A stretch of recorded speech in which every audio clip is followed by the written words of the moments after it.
Okay, hello everybody. My name is Cribble, and I am going to be doing some fan fiction reading today of something something I'm rather not proud of reading. I have read this before, uh, but I'm going to go ahead and tone it down a little bit, I guess, to try and do this one more time.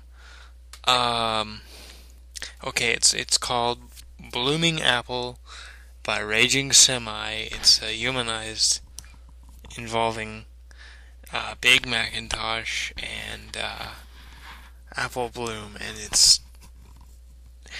it's not for children under the age of 35.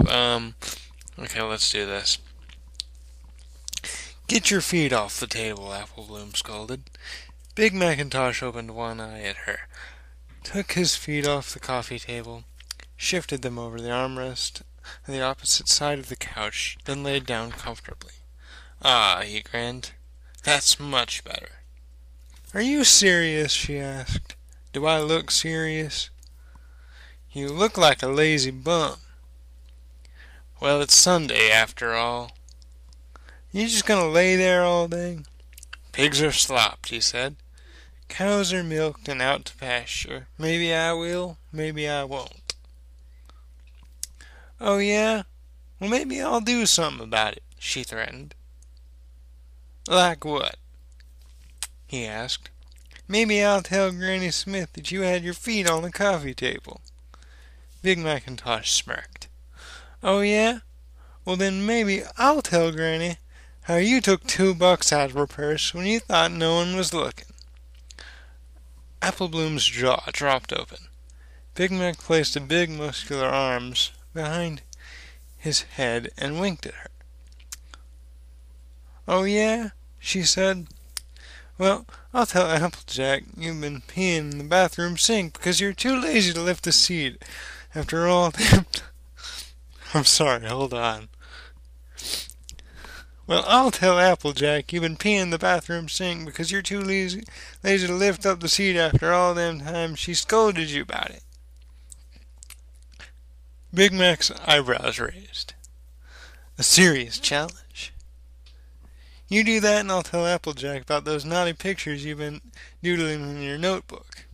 That's for our class. The one you keep under your mattress? Check, Big Macintosh thought to himself. Apple Bloom turned beet red and gasped out loud. You wouldn't dare. That's private. Big Mac's big barrel chest shook as he chuckled. If you do that, I'll I'll tell him what I saw you and Applejack doing behind the cider house on Friday. The smile fell from Big Mac's face. His strong abs flexed, and he sat straight up on the couch. You saw what? He shouted. Apple Bloom's eyes bulged. She just crossed the line she knew she never should have crossed. Nothing, she blurted out, then turned to walk away. Hey! Big Macintosh bellowed after her. The whole house seemed to shake. She stopped in her tracks and turned around. There was a pained expression on her face. Sit down, he commanded her, pointing at the recliner. Apple Bloom walked meekly back into the living room and sat down as instructed. She didn't say anything else, nor did she want to. Big Macintosh didn't say anything either, although he was trying to, his jaw working up and down, but nothing was coming out.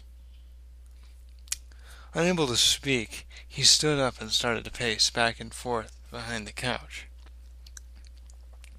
Apple Bloom felt like crying. This was all her fault. Everything was ruined now. Big Macintosh never raised his voice at her. She could tell how angry he was.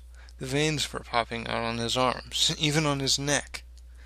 Finally he sat down on the edge of the couch and leaned over to speak to her. You love your Granny Smith, don't you? What? She asked, hurt. Of course I do. And you love Applejack, right? Yes.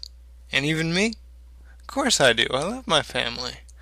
How could you even ask such a thing? Well, you wouldn't want to lose them, would you? What? Granny Smith. You don't want her to end up in an old folks' home, do you? No, she squeaked. Well, that's what's going to happen. You know how fast we'd lose the farm if you told. We could barely keep our heads above water as it is. Granny couldn't do it on her own. The bank would come and they'd take the house away. And she'd have to rot in some awful retirement center. But I don't want that. And you. They'd take you away, put you in some foster home in some big city, and we'd never see you again. No. I'd probably be in prison or something. Don't know what would happen to AJ. I won't tell anybody, I promise. Don't you understand, Apple Bloom? You can't tell nobody. Not even joking about the things you just did. You can't tell your friends. You can't even write it down in your diary. Not a single word, or everything will be lost. Not a single word, ever, I promise. I'm awful sorry, Big Macintosh. Really, I am. I won't ever do anything like that again. Promise. Big Macintosh let out a big, long, loud breath through his mouth. He had both hands placed on either side of his forehead, his elbows on his knees, just like Applejack when she would get mad. Then he leaned back onto the couch and rubbed his brow. When he spoke, it wasn't as if hold on, half asleep. It wasn't as if the anger had just left him. He sounded as if he was heartbroken. It's not easy. What isn't, Apple Bloom whispered. Since Ma and Pa died, he said, his voice cracked. That hurt Apple Bloom even more than shouting. It's just so much work. Granny tried to keep everything together when you was just a baby, but she's grown old and frail now. Sometimes she forgets things. A lot of things. There's no way she can run the farm by herself. Not even the paperwork. Not anymore. So it's been all up to me and AJ. We weren't even grown, not properly, and we had to take charge of the place. I couldn't finish school. Yeah, nearly every hour, every day, sun up to sundown, the both of us are working ourselves to the bone. It's month to month, you know. Seems like every single month we just barely scrape by enough to pay the mortgage. What if something bad happened? Like, we have a bad crop one year. I don't even know what we'd do then. It's a lot of responsibility to put on a couple kids like us so young. And it's never going to change either. We was born on this farm. We live on this farm. We're going to grow old and we're going to die on the same farm. At least if we have anything to say about it. We've taken care of the farm. We've taken care of the house. We looked after Granny. And we've been raising you. Sending you to school.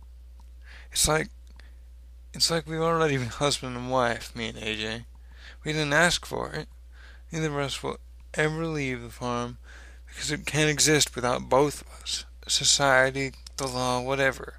They might say what AJ and I do is wrong. Maybe they have a point, but maybe there's worse things. It's not like we're hurting anybody else. You know? Our life is nothing but a struggle, so I don't see why it's wrong we can't take comfort with each other.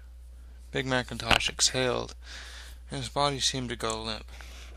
She's all I got in this world. He collapsed back to lie on the couch. He felt much different than he had a few minutes ago when Apple Bloom had begun teasing him. Apple Bloom got up off her chair and walked over. She was standing over him now. Big Mac looked up at her. Then he held his arms out wide. Apple Bloom fell down on top of him and hugged him. I had never thought about it like that before, she said. I guess it kind of makes sense. Mm-hmm, Big Mac sighed. It had been a while since Apple Bloom had hugged him like this. She used to do this all the time when she was littler. He'd lay back on the couch and she'd crawl up on his chest and nap there, sometimes for hours. You two, you two do go a lot awful. You two do go awful good together, Apple Bloom said. It's almost sort of romantic, Big Mac said. Maybe if it weren't weird. Weird? Apple Bloom sat. Apple Bloom sat up, straddling his waist. It's only natural. Big Macintosh blinked rapidly, lost in thought. He was hearing out loud for the first time many of the things he himself had only thought in his head. She ain't all you got, though, Apple Bloom said. Okay, that's gonna be the end of part one because I'm about to vomit in my mouth a little bit. Yeah. Part two will be up later, I guess. I don't. Oh, god damn it. So bye, everybody, for now. Thanks. Subscribe. Or don't.